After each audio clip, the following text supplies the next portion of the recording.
Nós estamos estudando, nós estamos meditando numa série de mensagens que diz respeito a lutando contra a superficialidade. Geralmente na Bíblia essa palavra não vai aparecer muito, vai aparecer outros termos que são sinônimos daquilo que a gente quer compartilhar com vocês aqui na igreja. Eu queria convidar você a abrir a sua Bíblia em 1 Coríntios capítulo 3.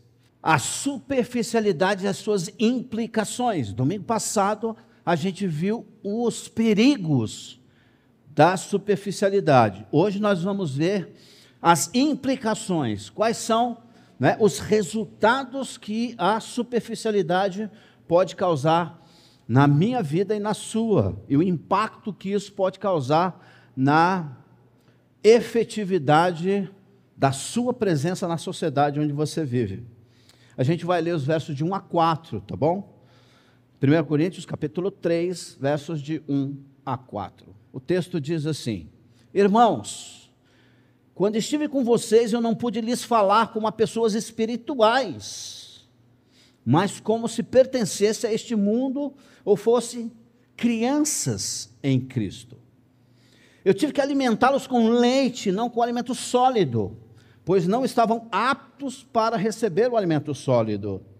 E eu creio que vocês ainda não estão. Porque ainda são controlados por sua natureza humana. Vocês têm ciúme uns dos outros, discutem e brigam entre si. Acaso isso não mostra que são controlados por sua natureza humana e que vivem como pessoas desse mundo? Oremos.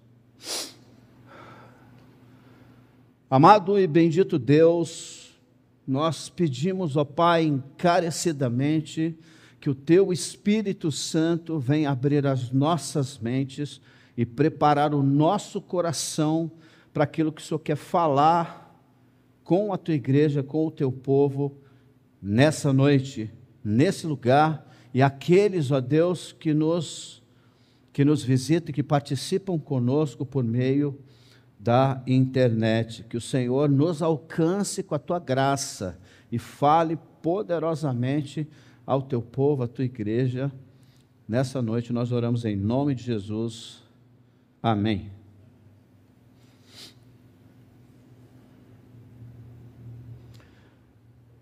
Quando a gente vai às Escrituras, tem muitos textos que são textos simplesmente maravilhosos. Alguns desses textos falam mais forte ao nosso coração do que outros, não é? Tem um dos textos que muito me chama a atenção, é o texto de João, João capítulo 4, quando Jesus se encontra com a mulher samaritana no poço de Jacó. Aquele texto é simplesmente maravilhoso. E ali nós vemos o Senhor do universo, o Rei dos Reis, o Messias, o Filho de Deus, se encontrando com uma mulher que estava correndo do povo, correndo da sociedade que ela vivia. Em pleno meio-dia, aquela mulher foi buscar água no poço, sem sombrinha, sem guarda-sol, sem nada. Aquilo era uma forte indicação que ela estava fugindo de alguém, ou de todos. Mas Jesus fez questão de se revelar de modo extraordinário para aquela mulher. E ele vai se revelando de modo gradativo. Ela descobre que ele não é um judeu comum, não é um homem comum. Ela vai descobrir que ele é um profeta, mas não é qualquer profeta. Ela vai descobrir que ele é o Messias. E isso, irmãos, é o que nós acreditamos ser o plano de Deus para a minha vida e para a sua. Ele se revela para nós e vai se revelando gradativamente. Ele vai nos levando mais fundo, ele vai mergulhando com a gente. E quanto mais a gente mergulha, mais a gente descobre que precisa conhecer ele ainda mais. Ela descobre que ele não é só o Messias, ele é o Filho de Deus, que o Pai manda para resgatar a humanidade que havia se perdido. É isso que ele fala da igreja. Ele vai falar lá no seu sermão da montanha que nós somos o sal da terra e a luz do mundo. Se o mundo está ruim do jeito que está, irmãos, o que seria desse mundo se essa igreja fosse retirada? Se nós somos o sal da terra e a luz do mundo, era para esse lugar aqui estar brilhando. Alguma coisa está acontecendo, que o efeito do sal está se reduzindo, que esse sol, a luz, não está brilhando tanto. Eu estou convencido de que isso é resultado de uma vida cristã superficial. São pessoas, homens e mulheres, que se aproximam do Evangelho, mas não mergulham, não estão se aprofundando no conhecimento de Jesus Cristo. E essa superficialidade é perigosa, e ela traz implicações para a minha vida e para a sua. Esse texto que a gente leu é um texto em que Paulo está escrevendo para uma igreja amada. Foi uma igreja que ele fundou, a igreja de Corinto. Paulo fundou num período da sua vida de crise. Paulo estava vivendo um momento de crise quando ele chega na cidade de Corinto. Por quê? Ele acabou de levar um coça na cidade quando estava pregando o evangelho. Ele foi expulso da cidade, saiu correndo de lá. E ele chega em Corinto meio assustado. Ali ele encontra um casal e se junta a eles, e começa a trabalhar secularmente, e no seu tempo de folga, ele vai pregar o evangelho. Ele está vivendo uma crise, e na cidade de Corinto, ele encontra forte resistência tão forte, que o próprio Senhor Jesus Cristo teve que interferir, porque Paulo estava vivendo um momento de temor. E o Senhor Jesus aparece para ele em sonho e diz assim para ele: Paulo, Paulo, não tenha medo. Nada de mal vai acontecer com você aqui, porque eu tenho muita gente nessa cidade para ser alcançada. Quando eu li esse texto, eu fiquei maravilhado, porque logo depois Timóteo chega, o coração de Paulo é reconfortado e ele toma coragem. Ele deixa o trabalho de confecção de tendas com Áquila e Priscila e se dedica integralmente, novamente, à pregação do Evangelho. Irmãos, isso aqui é um fato. Escutem bem o que eu vou dizer para vocês. Quando você tem plena certeza, quando você está seguro que você está no centro da vontade de Deus, não tem furacão, não tem terremoto, não tem maremoto, não tem tsunami que te pare. Quando você está no centro da vontade de Deus, e você sabe que o Senhor é contigo, não existe inimigo mais poderoso nesse mundo que possa te derrubar. Mas isso exige compromisso e aprofundamento no relacionamento com Cristo. Isso nós podemos falar que aconteceu na vida do apóstolo Paulo. A Igreja Batista Central em Resende tem uma missão. Nós temos uma missão nessa cidade. O Senhor Jesus tem muita gente para alcançar nesse lugar. Alguém pode dizer amém? E Ele quer usar a minha vida e a sua vida. Nós somos os arautos de Deus, nós somos os braços da igreja, nós somos a extensão do Senhor nesse lugar. E eu queria hoje compartilhar com você esse pedaço, essa porção pequena da palavra de Deus, não como um puxão de orelha, por favor, irmãos.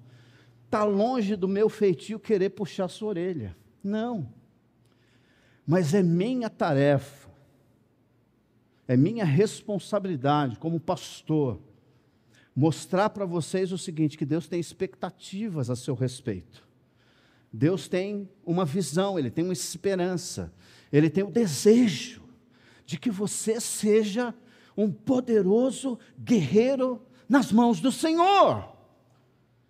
E tem muita gente nessa cidade que precisa do Evangelho do Senhor, e está esperando, tem muita gente orando, para que o Evangelho possa alcançar vidas e mais vidas nessa cidade, e Ele quer usar você.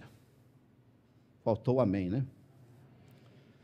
Falando de superficialidade, as suas implicações, eu separei 3 coisas só para a gente pensar.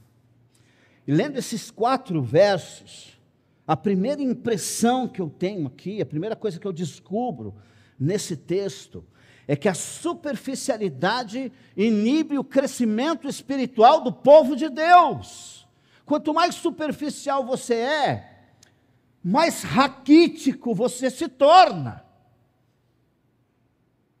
No ano de 1993, eu cheguei na cidade de São José dos Campos.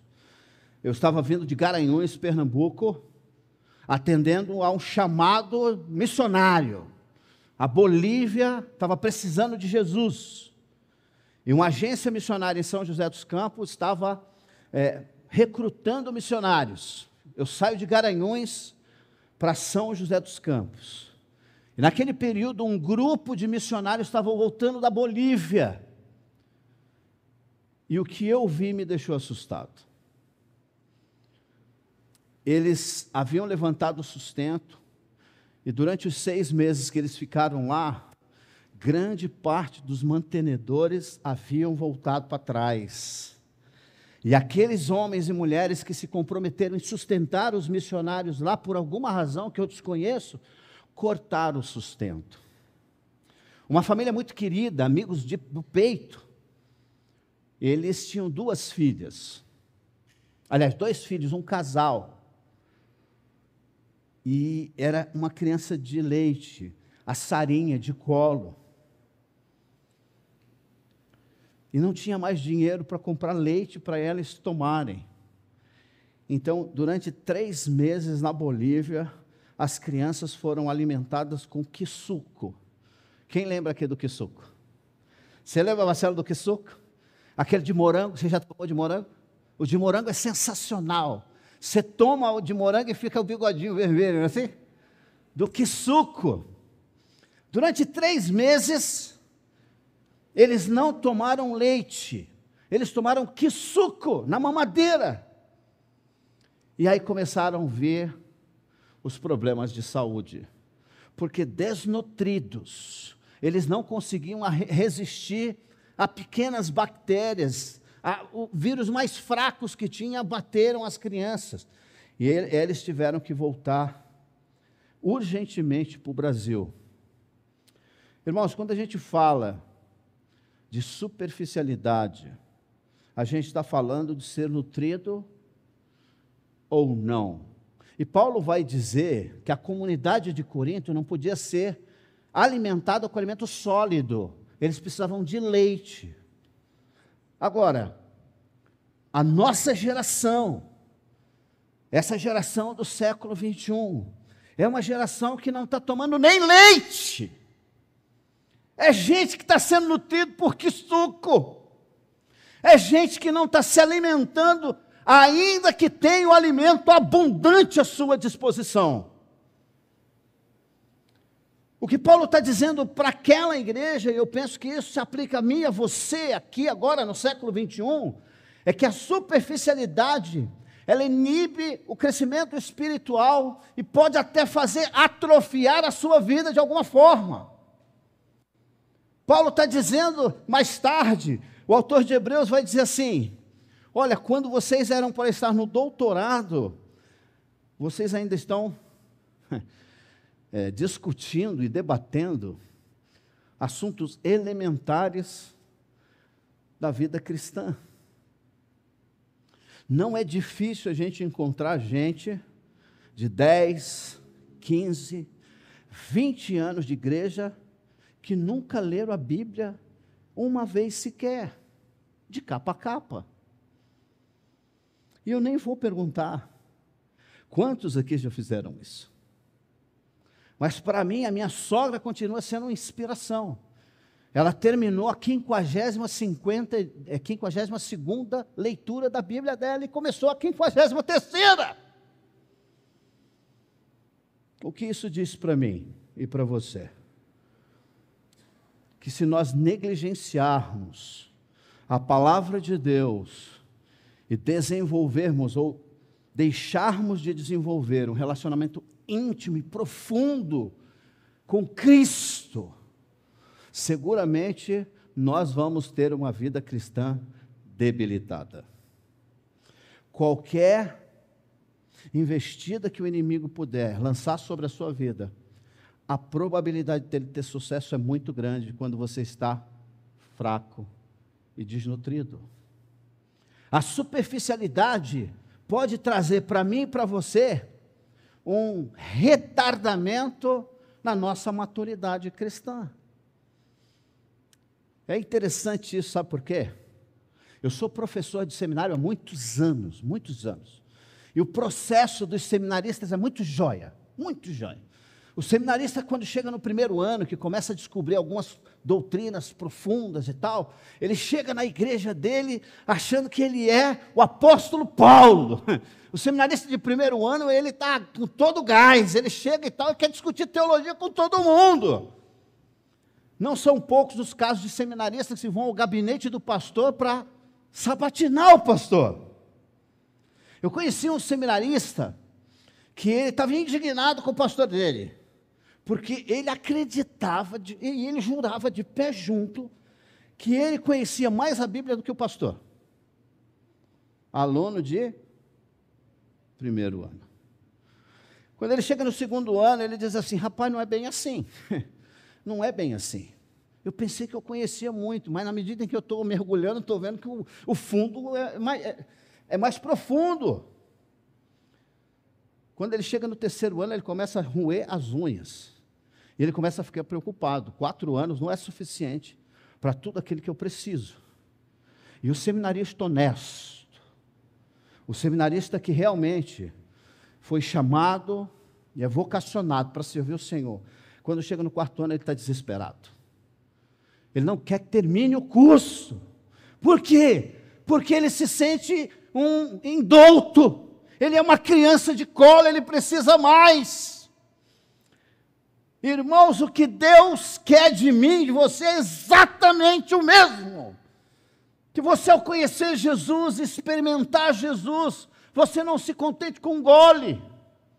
Você não se contente com 250 gramas. Que você seja como criança de colo, que quanto mais ele come, mais ele quer. Interessante, lá em casa a gente tem 2 filhas, né? Uma gostava mais de dormir do que de comer. A outra gostava mais de comer do que de dormir. E eu nem preciso dizer para vocês quem gostava de comer e quem gostava de dormir.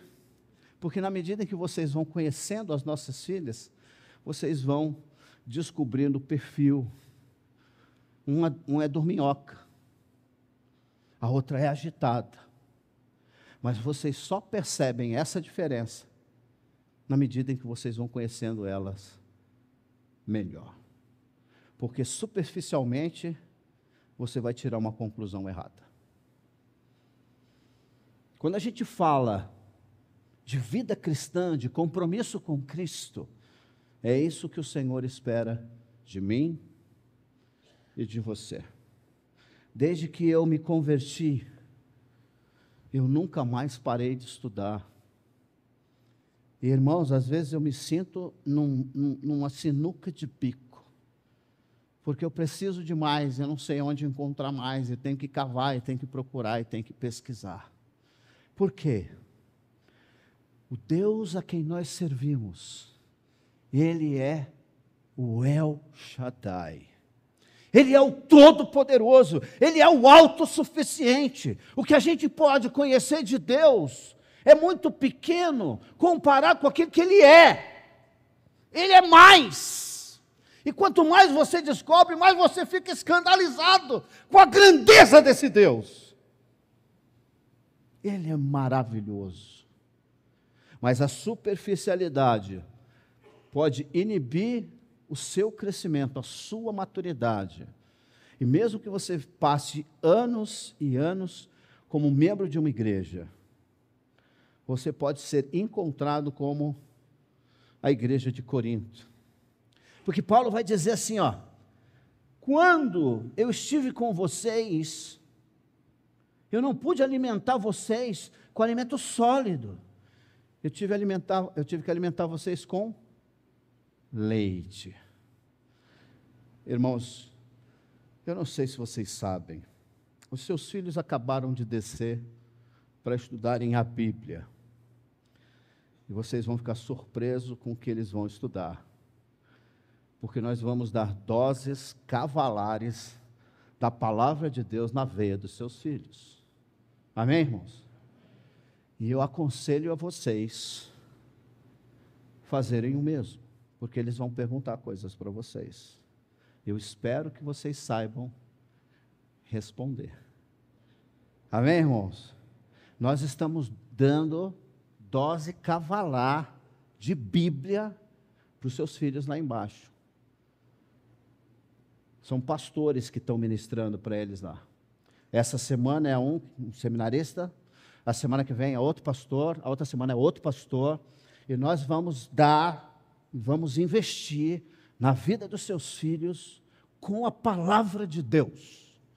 E que eles cresçam nutridos, fortes, sólidos, e que eles possam caminhar de degrau a degrau, crescendo de glória em glória, de graça em graça, e que eles sejam transformados à imagem do nosso Senhor e Salvador Jesus Cristo. Alguém pode dizer amém? A segunda coisa que eu queria ressaltar desses 4 versículos que eu compartilhei com vocês é que a superficialidade é inimiga da comunhão. Quantas igrejas não racham e se dividem por questões doutrinárias? E quando você vai ver, os assuntos em questão são assuntos bobos, que não justificavam a rachadura, a divisão, a facção. E o superficial geralmente é cheio de orgulho. Quando você é superficial, você acha que conhece tudo. E aí vem a contenda. E aí vem a divisão. E aí vem a facção. Eu lembro que no ano de 2000, quando eu entrei para fazer o meu mestrado lá no Seminário Bíblico Palavra da Vida, 2000,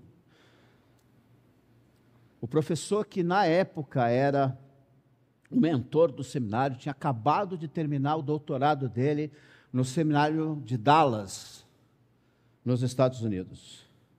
E ele veio assim, espumando na boca, para enfiar teologia no coração e na mente dos alunos do seminário.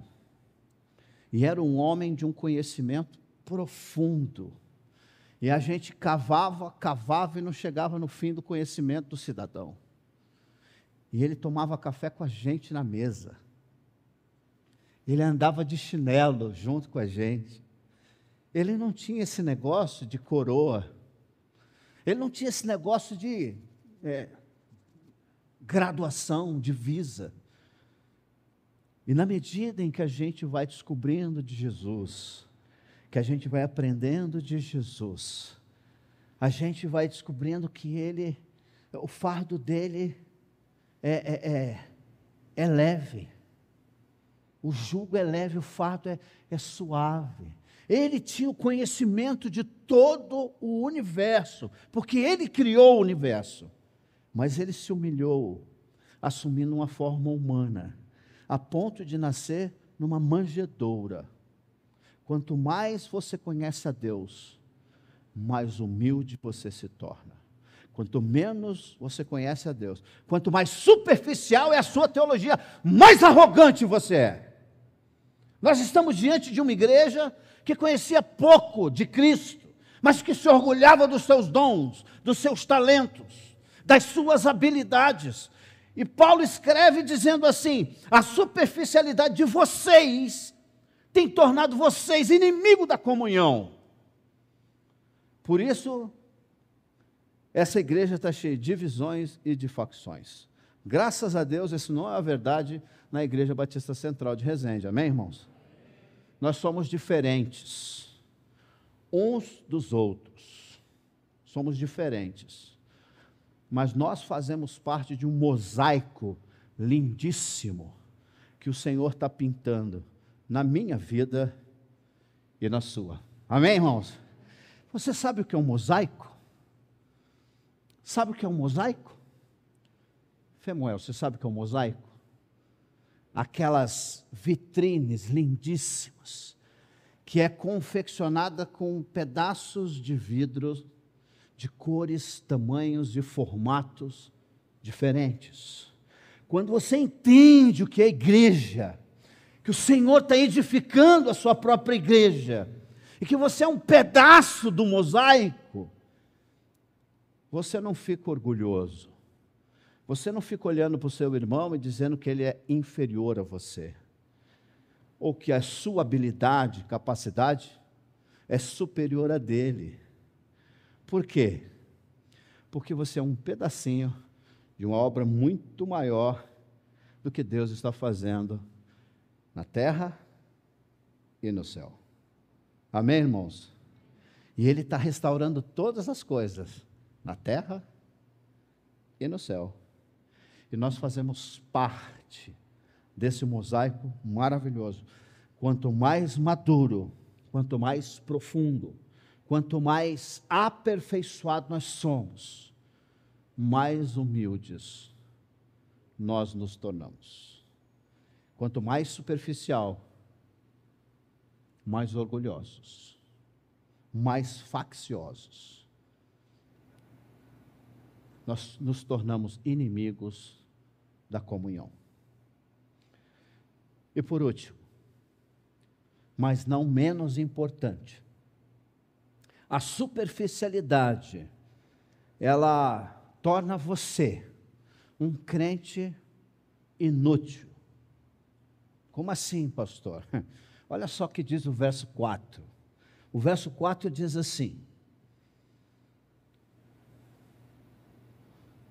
quando um de vocês diz, eu sigo Paulo, e o outro diz, eu sigo Apolo, e o outro diz, eu sigo o pastor Fernando, não estão agindo exatamente como as pessoas do mundo? Que diferença faz? Qual a diferença existe entre o reino de Deus e o reino dos homens, se existe preferências desse tipo? Se vocês são facciosos, dizendo eu sou da bandeira tal, eu sou da bandeira tal.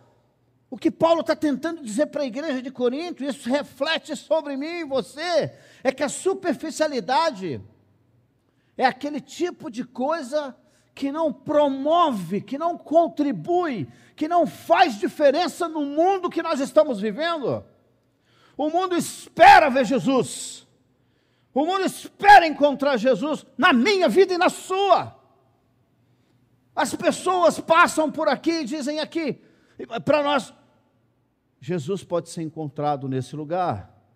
E quando elas não encontram, elas ficam bobas, porque elas não conseguem distinguir qual é a diferença que existe na vida de um crente superficial e de um mundano que vive lá fora. O que Paulo está dizendo é exatamente isso. A superficialidade não faz diferença no mundo, porque nos torna igual a eles. Tome cuidado. Tome cuidado, irmãos. Eu quero aconselhar você a fazer o seguinte: pegue essa Bíblia.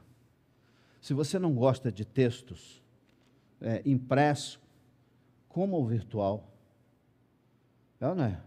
Alimente-se das Escrituras, e você vai criar músculo cerebral, você vai ter músculos espirituais, para combater os fortes inimigos, que estão bombardeando a sua vida, e a vida da sua família, diariamente. Não seja um crente superficial, que não faz diferença no mundo, pelo contrário, quando as pessoas olharem para você, elas precisam identificar o caráter de Cristo sendo confeccionado na sua vida. Amém, queridos? Eu queria terminar pensando em algumas lições preciosas que eu consegui destacar. Eu separei 4 lições para dividir com vocês. Na verdade, são 4 afirmações. Eu estou fazendo 4 afirmações para você sair daqui com a sua cabeça processando tudo isso que você ouviu aqui essa noite. A primeira coisa que é importante você saber é o seguinte: a igreja é a comunidade alternativa de Deus em resposta a um mundo repleto de intriga, ódios e contendas. Vou falar de novo. A igreja do Senhor é a comunidade alternativa, porque o mundo aí fora, o povo aí fora, as nações aí fora, elas estão repletas de intrigas, ódios e guerras. Isso não pode ser encontrado no nosso meio. Nós devemos ser aquela ilha que o náufrago olha e diz: graças a Deus eu vejo terra. É isso que Deus espera da Igreja Batista Central em Resende. Quando as nossas vidas se igualam às vidas daqueles que vivem sem Cristo, nós deixamos de fazer diferença. Mas quando nós nos aprofundamos, eu não estou dizendo que você tem que ser perfeito, não. Eu não estou dizendo que você não vai pecar nunca mais, não é isso, irmãos. Nós estamos sujeitos ao erro, mas o erro tem que ser uma topada, não uma agenda. O pecado não pode ser um companheiro, ele tem que ser um acidente de percurso. Nós somos a comunidade alternativa de Deus, e o mundo tem que ansiar por conhecer a Jesus, na medida que vai conhecendo você. A segunda afirmação que eu faço é a seguinte: o povo de Deus, a igreja do Senhor Jesus Cristo, aqueles que se chamam pelo nome do Senhor, tem como maior tarefa refletir o caráter de Cristo, a bondade do Senhor e o amor maravilhoso do nosso Deus. Nós precisamos refletir esse caráter maravilhoso de Cristo na minha vida e na sua. E a maior expressão disso tem um nome. E o nome dele é? O nome dele é Jesus. A maior expressão do caráter de Deus é Jesus. Por isso que o centro da nossa adoração, o centro do nosso culto, e o meu convite para você é que o centro da sua vida tenha um nome, e que o nome seja Jesus. Terceira coisa, a superficialidade não contribui para que esse caráter de Cristo se desenvolva na minha vida e na sua. Não se contente com que suco espiritual. Irmãos, há muito tempo eu parei de tomar suco. De vez em quando, né? De vez em quando, eu vou confessar um pecado, né, irmão? De vez em quando eu vou ao mercado e compro um suco, só para matar a saudade. Mas não é a minha alimentação básica. Eu gosto de comer o que, igreja? Carne. Eu sou o pastor que gosta de picanha. E o leite? Só se for queijo. Se for queijo, não é? Coalho, a gente bota na brasa também. Mas a superficialidade, caminhar distante, de longe de Jesus, não contribui para que o caráter de Cristo seja desenvolvido nem na minha nem na sua vida. E a última coisa, enquanto o ministério de louvor toma o seu lugar, nós somos chamados para viver o Evangelho na sua pureza. Jesus veio para nos arrancar das trevas e nos transportar para o seu reino de luz. E uma das maiores expressões de que nós estamos vivendo o Espírito Santo é que a gente consegue viver, Karina, com as nossas diferenças. Você tem desejos, você tem preferências que são diferentes da minha, mas isso não pode criar uma barreira entre mim e entre você.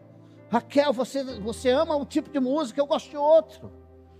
Irmãos, as nossas diferenças não podem ser armas de destruição. Não. Tem que ser uma argamassa que vai fazer com que a gente se una cada vez mais. Nós somos chamados para viver um evangelho em sua pureza, desfrutando da comunhão do Espírito.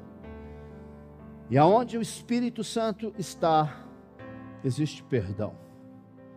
Aonde o Espírito Santo está presente, o amor é latente. Aonde o Espírito Santo está, nós brigamos, não para ser servidos, mas para servir uns aos outros. Eu não conheço, em lugar no mundo nenhum, gente que briga para servir o outro. Eu só encontro gente que briga para que o outro o sirva, para que o outro o honre, para que o outro o exalte.